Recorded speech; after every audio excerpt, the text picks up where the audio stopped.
And not having Kulusevski, Maddison and Bergvall, does that give you a kind of creativity problem and what are possible solutions to that issue? Yeah, look, it sort of gives you a little bit more of a challenge because they all sort of play in that area and not exactly the same players, but like I said, they're all sort of the creative types in midfield and filled that role really well for us this year at different times. So yeah, just another challenge. But like I said, that's been a constant this year. We've always had to sort of try and find creative ways of covering the absences we've had, and we'll find a way to do that as well. In kind of different circumstances, I guess, if you lose 3 players in a similar position, you could think about a radical solution, a change of formation or something. Is it that feasible for a final, or is that just too much of a risk? Look, no, it's, again, you sort of factor it all into it. I doubt you'd do a serious departure from sort of what we have been doing in terms of our overall structure. But as I said, you have to sort of, at the same time, find some solutions within the context of what we have available to give us our best chance of success. And that'll depend sort of on, we're going to get through the game tomorrow night, see what the wash up from that is, and then we can try a couple of things tomorrow night to see how they work, and then kind of make our decisions from there. Thanks, Tom. And you're talking about sort of radical solutions, maybe not so much to the formation structure, but what about Don playing deeper or Pedro moving into attacking midfield? He's a very creative player. Are any of those things on the table, or is it again too late to sort of go down that path? No, I think it's all in the realms of you kind of when you're in this position, we've always been in this position, you kind of go through all the different sort of scenarios, and like I said, a lot of it will depend sort of. Let's see how we get through tomorrow night. See how people get through the game, because there's obviously a few players who will play tomorrow night who haven't played regularly or a lot lately that get an opportunity, and there could be a performance tonight that kind of convinces me to go one way or another tomorrow night. Sorry, and but you consider it all. As I said, I think. At the same time, even if you do something radical, whether it's positional change, it's always better done within the confines of still having a real solid foundation there. So foundationally, we're not going to change anything there in terms of the way we play, the way we kind of set up for the most part. If you do that, then if it's one positional change for a player, then that still has the possibility of working.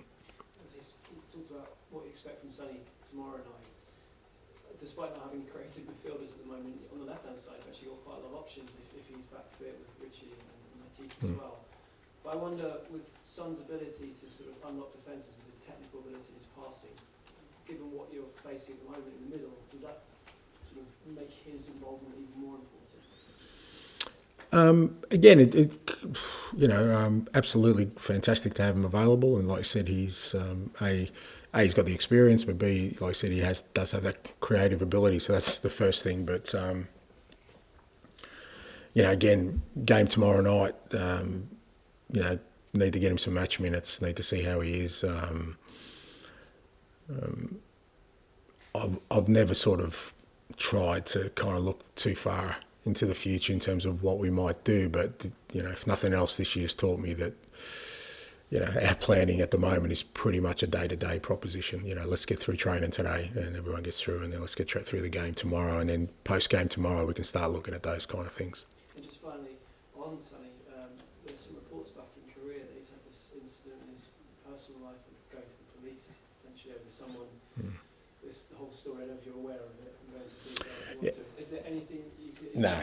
Is he fine? No, mate. I'm not even going to sort of go down that track. It's not something I would talk to him about unless he came to me, and my understanding is it's a legal issue, so I wouldn't touch it, mate.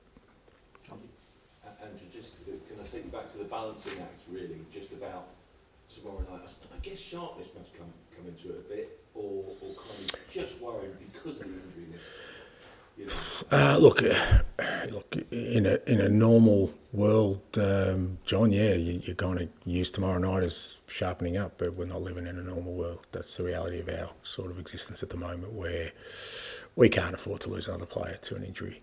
It's just too finely balanced for us at the moment with what's at stake in terms of, Villa are obviously going for Champions League football and you see how important it is to them, we're doing the same. We're going. Just going back to Kula, I mean, that's the reminder, isn't it? That basically, if anyone needed it. Well, yeah, I mean, not that we needed it. We've had plenty of evidence for it, but and it also shows you that you can plan as much as you like. And like I said, the idea of playing sort of Pedro and Rodri and Decky last week for 45 minutes was that, Pedro's very resilient. He's played every game this year, so we're less concerned about him. Rodrigo's pretty resilient as well, and with him it was only going to be 45. And the same with Decky, but Decky was more that he hasn't played, so it made sense for him to have a game. And as I said, if it's kind of a muscle injury, then you question, did we do the right thing? But it's something that, he probably gets tackled like that, 20 times a season, nothing happens. So it seems to be that's our sort of lot at the moment, where we're just sort of, even with the best planning, still getting hit with these setbacks. And I think, from my perspective, I've got to take that into account when considering the game tomorrow night. John, is it the concept of this integrity of the game? Is it a completely fake thing? Managers should be able to do what they want, shouldn't they? You should play every team you want. Well, I'm not sure what people are talking about when they talk about the integrity of the game. I mean, I don't know what that means. Like I said, if we've certainly had put our teams this year that, because of our injury situation, were not sort of the strongest teams we needed to put out there, but we still had to play those games, and it's the same with other clubs. So I'm not really sure what the integrity. I mean, I don't even know why that question's been asked, to be honest, because if people think we're going to go out there tomorrow night and not give our absolute best to win a game of football, then I'm not really sure. I think that's the only time integrity gets questioned. I mean, when we played Man City last year and apparently I was in the wrong trying to win a game of football, that's where integrity comes into it, and that's why I was so strong on it. But I think when you put out a lineup out there, you're trying to win a game of football. But at the same time, every club has got its own interests. And you've got to prioritise what's important for your club. As I said, Champions League is very important for all those clubs fighting for it at the moment. I can see how important it is, and every game for them is crucial, and everything they do every decision is crucial. We're in exactly the same boat. We've got Champions League qualifications plus a trophy to win. It would be negligent of me if I wasn't doing the best thing for our football club to make sure we achieve that. Matt? And just on Decky, was it just a kick? Was it just a freakish? Yeah, just a freakish. I mean, it was just a collision between him and I think Mark Gay, where it wasn't even a foul, I don't think.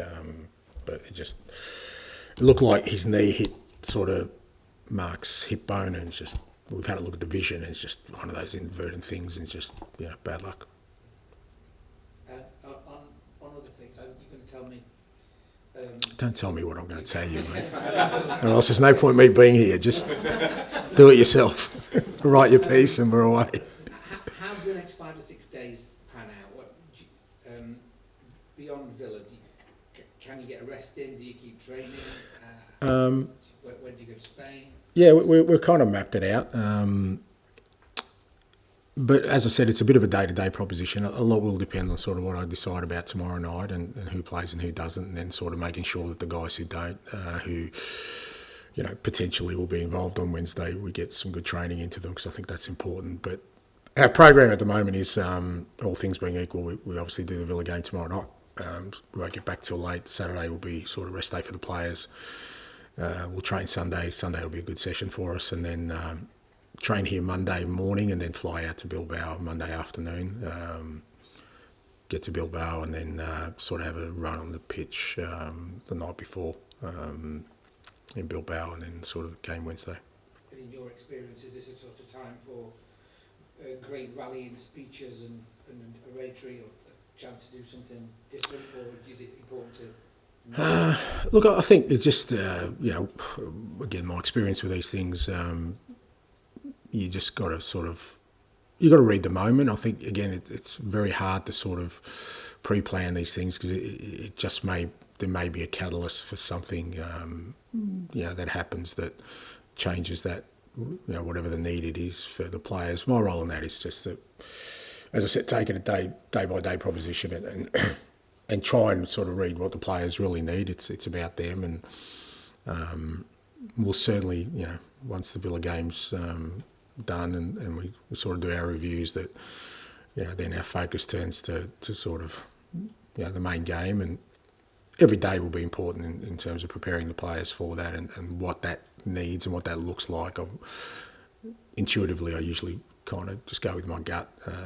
As we move along, there'll be a couple of things planned that we need to sort of make sure we do, and some of it's just sort of not isolating but protecting the players, because there's a lot more demands. There already has been. We've had media all week, obviously, and more demands on players. I'm sure they're getting inundated with ticket requests and people. So a lot of it is sort of logistically as well, just to make sure that what we have around the players sort of insulates them from being taken away from what's important, and that's preparing for a big game. Thank you. Thank you.